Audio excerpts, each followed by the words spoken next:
মৰমৰ ছাত্ৰ ছাত্ৰীসকল, তোমালোকক মই মোৰ চেনেলটোলৈ স্বাগতম জনাইছোঁ।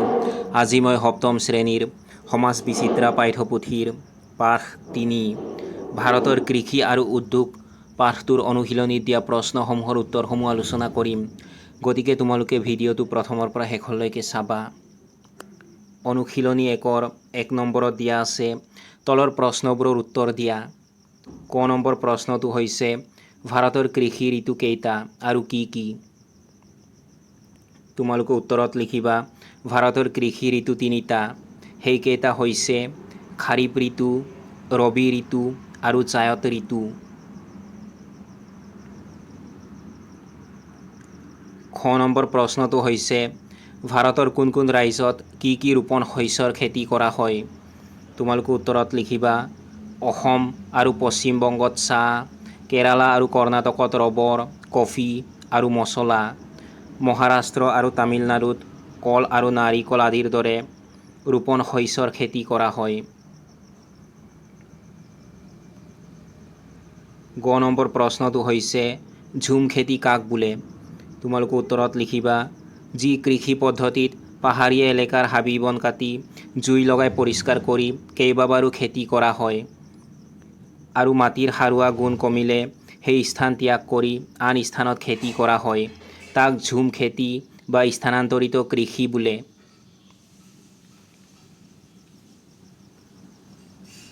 ঘ নম্বৰ প্ৰশ্নটো হৈছে মিশ্ৰ কৃষি বুলিলে কি বুজা? তোমালোকে উত্তৰত লিখিবা যি কৃষি পদ্ধতিত শস্য উৎপাদনৰ লগতে পশুপালন কৰা হয় আৰু পশুপালনৰ পৰা পোৱা গোবৰ বা মল খেতিত সাৰ হিচাপে ব্যৱহাৰ কৰা হয়, তাক মিশ্ৰ কৃষি বোলে। ইয়াৰ উৎপাদন অধিক হয়। ঙ নম্বৰ প্ৰশ্নটো হৈছে ট্ৰাক ফাৰ্মিং কি? এই পদ্ধতিৰ কৃষিত সাধাৰণতে কিহৰ খেতি কৰা হয়? তোমালোকে উত্তৰত লিখিবা উদ্যান কৃষিৰ উৎপাদিত সামগ্ৰীসমূহ ট্ৰাকেৰে অতি কম সময়ৰ ভিতৰত নগৰৰ বজাৰলৈ নিয়া হয় বাবে ইয়াক ট্ৰাক ফাৰ্মিং বোলে। ইয়াত ঘাইকৈ শাক পাচলি, ফল মূল আৰু ফুলৰ খেতি কৰা হয়। ২ নম্বৰ প্ৰশ্নটো হৈছে কৃষিক কিয় ভাৰতীয় অৰ্থনীতিৰ মূল ভেটি বুলি কোৱা হয়? তোমালোকে উত্তৰত লিখিবা ভাৰত এখন কৃষি প্ৰধান দেশ। দেশৰ সৰহসংখ্যক লোক প্ৰত্যক্ষ বা পৰোক্ষভাৱে কৃষিৰ ওপৰত নিৰ্ভৰ কৰি জীয়াই আছে। উদ্যোগৰ কেঁচা সামগ্ৰী যোগান ধৰাৰ পৰা আৰম্ভ কৰি খাদ্য নিৰাপত্তালৈকে কৃষিৰ ভূমিকা অপৰিসীম। সেইবাবেই কৃষিক ভাৰতীয় অৰ্থনীতিৰ মূল ভেটি বুলি কোৱা হয়। ৩ নম্বৰ প্ৰশ্নটো হৈছে আমাৰ দেশত কৃষি ঋতু কেইটাত কি শস্যৰ খেতি কৰা হয় উদাহৰণেৰে সৈতে লিখা।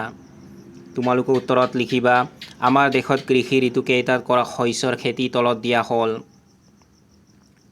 খাৰিফ জুন ছেপ্টেম্বৰ, ধান, মাকৈ, কপাহ, মৰাপাট আদি।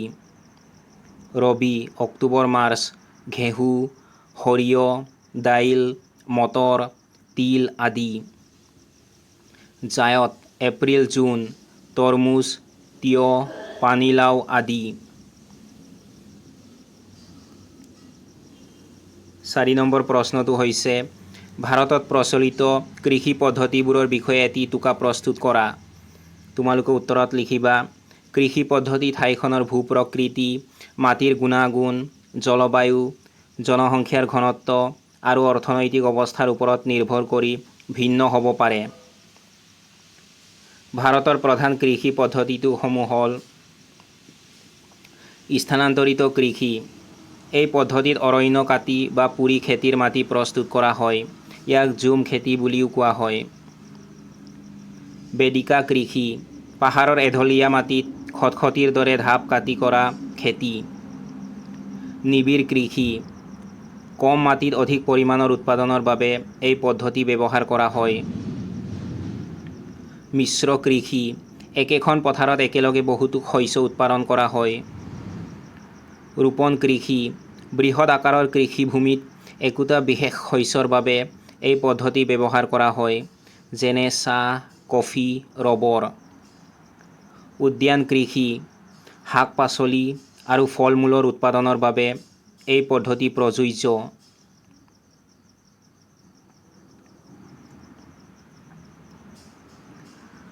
অনুশীলনী 2ৰ 1 নম্বৰত দিয়া আছে তলৰ প্ৰশ্নবোৰৰ উত্তৰ দিয়া। ক নম্বৰ প্ৰশ্নটো হৈছে ঘেঁহু আৰু কুঁহিয়াৰৰ খেতি ভাৰতৰ কোন কোন ৰাজ্যত কৰা হয়? তোমালোকে উত্তৰত লিখিবা ঘেঁহু আৰু কুঁহিয়াৰ খেতি উত্তৰ প্ৰদেশ, বিহাৰ, গংগা যমুনা উপত্যকা অঞ্চল, পঞ্জাৱ, হাৰিয়ানা আৰু ৰাজস্থানৰ উত্তৰ অংশত কৰা হয়। খ নম্বৰ প্ৰশ্নটো হৈছে তেলগুটি শস্য দুবিধৰ নাম লিখা। তোমালোকে উত্তৰত লিখিবা বাদাম আৰু সৰিয়হ। গ নম্বৰ প্ৰশ্নটো হৈছে বৃষ্টি ছায়া অঞ্চল কাক বোলে? তোমালোকে উত্তৰত লিখিবা পৰ্বতৰ বিপৰীত ফালটোত বতাহ অনুপ্ৰৱেশ কৰাৰ বাবে বতাহ নামি অহাৰ ফলত সেই অঞ্চলটোত বৰষুণ নহয়। সেয়েহে পৰ্বতৰ বিপৰীত ফালে অৰ্থাৎ অনুবাদ দিশত থকা বৰষুণ নোহোৱা অঞ্চলটোকে বৃষ্টি ছায়া অঞ্চল বোলা হয়।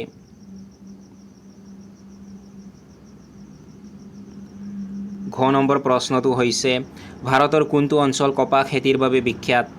তোমালোকে উত্তৰত লিখিবা ভাৰতৰ দাক্ষিণাত্য মালভূমিৰ উত্তৰ পশ্চিম অঞ্চল কপাহ খেতিৰ বাবে বিখ্যাত। ঙ নম্বৰ প্ৰশ্নটো হৈছে দুবিধ মছলাজাতীয় শস্যৰ নাম লিখা। তোমালোকে উত্তৰত লিখিবা দুবিধ মছলাজাতীয় শস্য হ'ল ইলাচি আৰু জালুক। প্ৰথম 6 নম্বৰ প্ৰশ্নটো হৈছে সেউজ বিপ্লৱ বুলিলে কি বুজা? তোমালোকে উত্তৰত লিখিবা 1960ৰ দশকত ভাৰতত কৃষিৰ উৎপাদন বৃদ্ধিৰ বাবে উন্নত মানৰ বীজ, ৰাসায়নিক সাৰ, কীটনাশক দ্ৰব্য আৰু জলসিঞ্চনৰ যি আধুনিক পদ্ধতি প্ৰয়োগ কৰা হৈছিল তাকে সেউজ বিপ্লৱ বুলি কোৱা হয়। 2 নম্বৰ প্ৰশ্নটো হৈছে কৃষি বলয় বা অঞ্চল বুলিলে কি বুজা? ভাৰতত কেইটা কৃষি বলয় আছে প্ৰতিটোৰে নাম লিখা। তোমালোকে উত্তৰত লিখিবা যিবোৰ এলেকাত প্ৰায় একে পদ্ধতিৰে একে জাতীয় শস্যৰ খেতি কৰা হয় সেইবোৰ অঞ্চলক কৃষি অঞ্চল বা কৃষি বলয় বুলি কোৱা হয়। ভাৰতত মুঠ 7টা প্ৰধান কৃষি বলয় আছে। সেইবোৰ হ'ল ধান মৰাপাট চাহ বলয়, ঘেঁহু আৰু কুঁহিয়াৰ বলয়, মিলেট আৰু তেলগুটি শস্য বলয়, মাকৈ বলয়, কপাহ বলয়, মছলাজাতীয় আৰু ৰোপণ শস্যৰ বলয়, ফল মূল আৰু শাক পাচলি বলয়। 3 নম্বৰ প্ৰশ্নটো হৈছে ধান খেতিৰ বাবে প্ৰয়োজনীয় কাৰকবোৰ কি কি? তোমালোকে উত্তৰত লিখিবা ধান খেতিৰ বাবে প্ৰচুৰ বৰষুণ, উচ্চ উষ্ণতা আৰু পলসুৱা সাৰুৱা মাটিৰ প্ৰয়োজন। 4 নম্বৰ প্ৰশ্নটো হৈছে ভাৰতৰ ফল মূল আৰু শাক পাচলি বলয়টোৰ মূল বৈশিষ্ট্য কি? পূব হিমালয় অঞ্চলত কি ফলৰ খেতি প্ৰধানকৈ কৰা হয়? তোমালোকে উত্তৰত লিখিবা এই বলয়টোৰ মূল বৈশিষ্ট্য হ'ল ই কাশ্মীৰৰ পৰা উত্তৰ পূব ভাৰতলৈ বিস্তৃত আৰু ইয়াত বিভিন্ন ধৰণৰ ফল মূল আৰু শাক পাচলিৰ খেতি কৰা হয় যাৰ বাবে জলবায়ুৰ ভিন্নতা পৰিলক্ষিত হয়। পূব হিমালয় অঞ্চলত প্ৰধানকৈ সুমথিৰা টেঙাৰ খেতি কৰা হয়। 5 নম্বৰ প্ৰশ্নটো হৈছে ভাৰতৰ কৃষি ক্ষেত্ৰত দেখা দিয়া বিভিন্ন সমস্যাবোৰৰ বিষয়ে এটি টোকা প্ৰস্তুত কৰা। তোমালোকে উত্তৰত লিখিবা ভাৰতৰ কৃষি ক্ষেত্ৰত দেখা দিয়া প্ৰধান সমস্যাবোৰ হ'ল জনসংখ্যা বৃদ্ধিৰ ফলত খেতিৰ মাটি কমি যোৱা, মাটিৰ উৰ্বৰতা হ্ৰাস পোৱা, জলবায়ু পৰিৱৰ্তন, পৰ্যাপ্ত জলসিঞ্চনৰ অভাৱ, কৃষি কাৰ্যত আধুনিক প্ৰযুক্তিৰ সীমিত ব্যৱহাৰ আৰু খেতিৰ বাবে বতৰৰ ওপৰত নিৰ্ভৰশীলতা।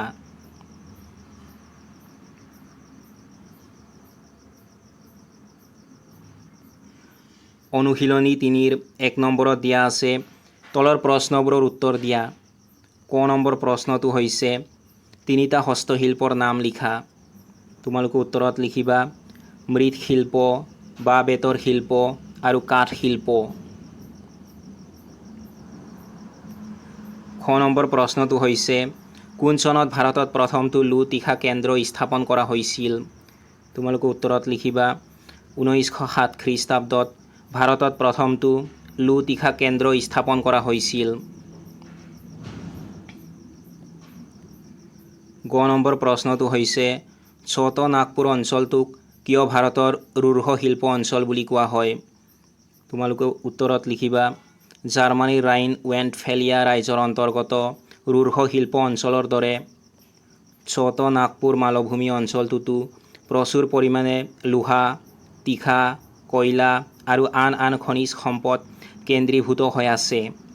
সেইবাবে এই অঞ্চলটোক ভাৰতৰ ৰুঢ় শিল্প অঞ্চল বোলা হয়।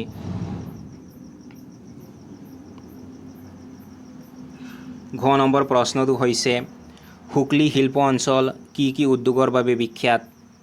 তোমালোকে উত্তৰত লিখিবা হুগলী শিল্প অঞ্চলৰ বিখ্যাত উদ্যোগসমূহ মৰাপাটৰ সামগ্ৰী, বস্ত্ৰ উদ্যোগ, কাগজ, গধুৰ অভিযান্ত্ৰিক যন্ত্ৰপাতি, ৰাসায়নিক উদ্যোগ, ঔষধ আৰু বৈদ্যুতিক সঁজুলি। ঙ নম্বৰ প্ৰশ্নটো হৈছে মুম্বাই পুনে শিল্প অঞ্চল ক'ৰ পৰা ক'লৈকে বিস্তৃত হৈ আছে? তোমালোকে উত্তৰত লিখিবা মুম্বাই পুনে শিল্প অঞ্চল মুম্বাই থানেৰ পৰা পুনেলৈ, নাছিক আৰু চোলাপুৰ জিলালৈকে বিস্তৃত হৈ আছে।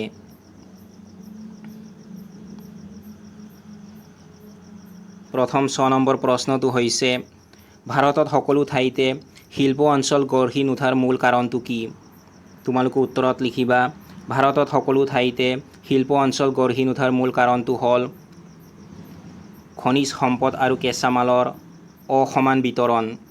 শিল্প গঢ়ি উঠিবলৈ প্ৰয়োজনীয় পৰিৱেশ সকলো ঠাইতে একে নহয়।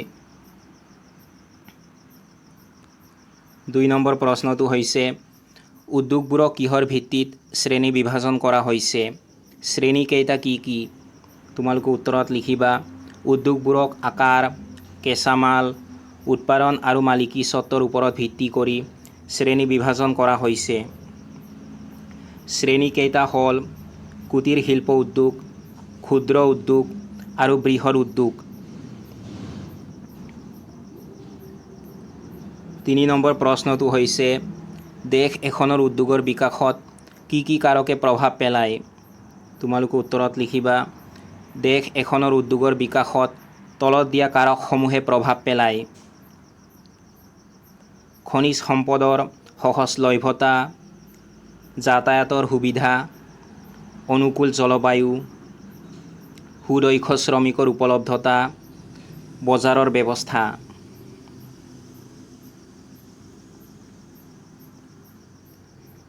4 নম্বৰ প্ৰশ্নটো হৈছে ভাৰতৰ আটাইতকৈ দ্ৰুতভাৱে বিকশিত শিল্প অঞ্চল কোনটো? এই অঞ্চলটো কি উদ্যোগৰ বাবে জনাজাত? তোমালোকে উত্তৰত লিখিবা ভাৰতৰ আটাইতকৈ দ্ৰুতভাৱে বিকশিত শিল্প অঞ্চলটো হৈছে মাদুৰাই কইম্বাটুৰ বাংগালোৰ শিল্প অঞ্চল। এই অঞ্চলটো বস্ত্ৰ উদ্যোগৰ বাবে জনাজাত।